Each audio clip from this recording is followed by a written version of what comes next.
Les troubles gastriques, suite et fin autour de la question avec le phytothérapeute Auguste Balandamio. Peuple du studio 210, bonjour et merci d'être nombreux à nous suivre ce matin. Bonjour Monsieur Balandamio. Bonjour. Vous allez bien?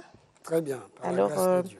nous parlons de la gastrique chronique ou aiguë. Et lors de notre précédente émission, vous évoquez la gestion alimentaire comme cause directe des troubles gastriques. Peut-on en savoir un peu plus? Oui, quand on parle de la gastrique aiguë, c'est cette gastrique qui se manifeste au niveau des intestins.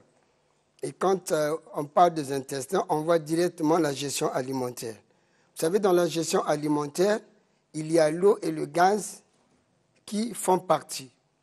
Et lorsque on parle de la bouche, du duodénum, quand on rentre dans l'intestin grêle pour rentrer dans le gros intestin, au niveau du coagule, il y a un problème où les gens se croisent. Mais quand il y a dysfonctionnement, le dysfonctionnement veut dire quoi? Au lieu que le gros intestin puisse recevoir les matières fécales, il reçoit plus de gaz dans le gros intestin. Et ce gaz vient créer ce qu'on appelle une constipation.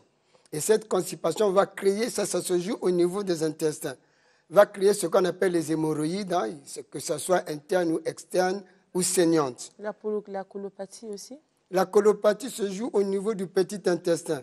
Quand il y a le refus de gaz dans le petit intestin, il vient provoquer une colopathie. Et cette colopathie peut provoquer ce qu'on appelle des lithiases vésiculaires. Donc ce sont des cailloux qui se présentent au niveau du petit intestin, de l'intestin grêle, qui demandent une intervention.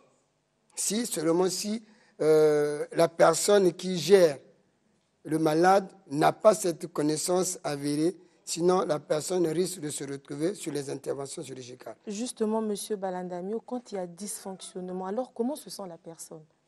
Mais quand la personne a le dysfonctionnement, la première des choses, c'est qu'il sent au niveau de son ventre beaucoup de bourdonnements.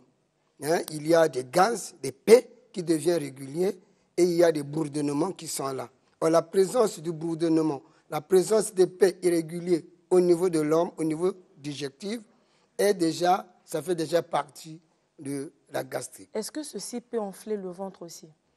Mais oui, mais quand on parle de l'enflement du ventre, lorsque vous avez plus de gaz au niveau des intestins, les intestins gonflent. Le gros intestin change de volume.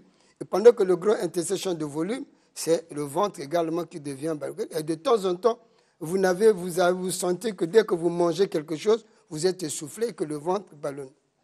Alors, selon vous, la perte du sang, la sécheresse de la glaire et du sperme font partie aussi des troubles gastro-intestinaux. Comment cela est-il possible? Lorsque la personne qui a un problème sur la gastrique, qui est devenue aiguë au niveau des intestins, il y a un bouffée de chaleur qui se manifeste au niveau de la colonne lombaire.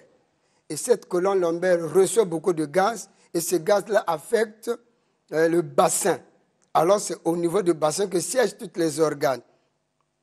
Maintenant, quand le bassin reçoit beaucoup de chaleur, vous aurez pour conséquence à la femme une sécheresse de glaire qui peut vous amener à des relâchements de grossesse, qui peut également vous amener à une stérilité primaire ou secondaire. Au niveau de l'homme, il y a la zoospermie qui s'installe. Il y a tous les mots que les gens sont en train de dire, que voilà les éjaculations précoces qui se passent. Et également, il y a la prostatite qui également devient en vue.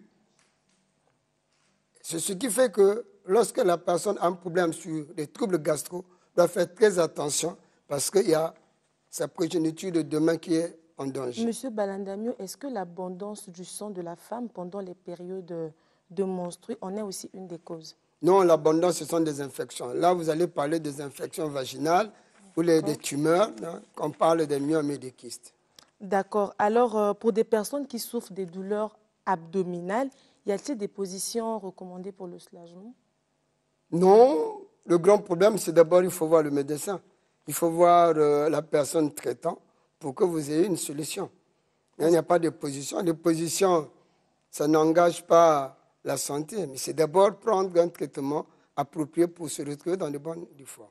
D'accord. Alors, en tant que phytothérapeute, vous proposez le Kiélissa comme traitement contre les troubles gastriques. Alors, quel est le mode d'emploi? Oui, j'ai le Kiélessa qui est en rouge. C'est un produit qui gère à tous les hommes qui ont un problème sur le supermogramme.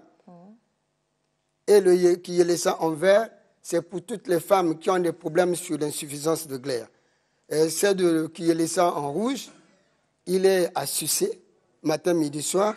Et le vert, c'est utilisé par infusion où on prend un verre à jeter le matin, un verre à jeter le soir.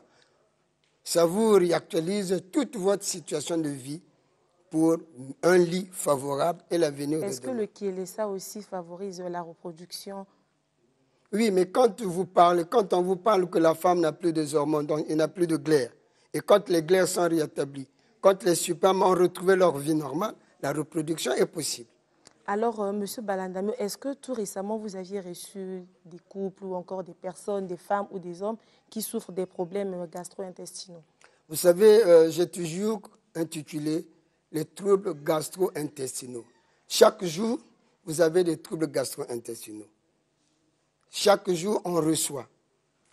Donc, on ne peut pas se dire que c'est un traitement qui est là. Vous savez, pour traiter les troubles gastro, que j'appelle troubles gastro-intestinaux, vous pouvez aller voir les médecins, les professeurs. Il y a un circuit. Si ce circuit-là, ils ne le maîtrisent pas, vous allez mourir. Vous pouvez aller en Maroc, vous allez revenir. Vous pouvez aller en Europe, vous allez revenir pour les troubles gastro-intestinaux. Parce que le grand problème, c'est connaître le circuit du traitement du dysfonctionnement des intestins. Est-ce qu'en dehors de Kiélessa, vous aviez d'autres produits? Oui, mais en dehors de Kiélessa, c'est une pharmacopée. Vous savez, c'est la première pharmacopée que l'État a fait son ouverture officielle. Donc, dans la pharmacopée, on gère beaucoup de pathologies. Alors, Monsieur Balandamio, nous allons boucler avec ce chapitre. Est-ce que vous pouvez passer un message qui pourrait vraiment éveiller le peuple du Studio 210 pour le bon fonctionnement alimentaire? Vous savez, pour le bon fonctionnement alimentaire, chacun doit être responsable soi-même. J'ai dit, et je le redis toujours, c'est de savoir respecter les heures de manger et de savoir respecter son hygiène alimentaire. Lorsque vous respectez votre hygiène alimentaire, vous aurez la facilité de vous en sortir dans des troubles gastro-intestinaux. D'accord, vous pouvez passer votre contact. Mais pour ceux qui veulent mes contacts, pour ceux de Pointe-Noire, nous sommes à Siafoumou. Vous appelez au 06 913 01 55. Nous sommes à Siafoumou. Pointe-Noire, vous appelez au 06 913 01 55. Pour ceux de Brazzaville, nous sommes à l'arrêt pharmacie de Mukondo. On a écrit santé naturelle, c'est une pharmacopée. Les numéros de contact pour ceux qui veulent arriver au centre Baveri, c'est le 06 695 35 20, 06 695 35 20.